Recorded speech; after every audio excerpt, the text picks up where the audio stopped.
Hello everybody, today I want to talk with you about how you can update YouTube in Smart TV LG. Now pay attention, this is very easy and quickly and fast. Now you need to find in your TV the LG Content Store app is like a app store or play store in your mobile. Okay, now in my TV is this with color pink LG Content Store. You need to find this maybe in your TV can be a blue or green. Open this and find YouTube. Now this is the trending apps.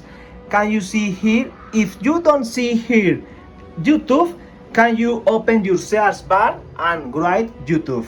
Now here is YouTube.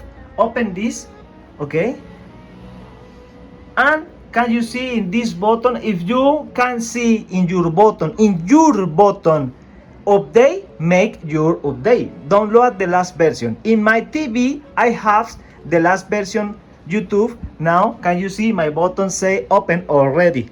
Now this is all for this video. Have a good day. Sorry for my English, I know that my English is awful, but it's my best way for get more experience with my speak. Now have a good day, see you later.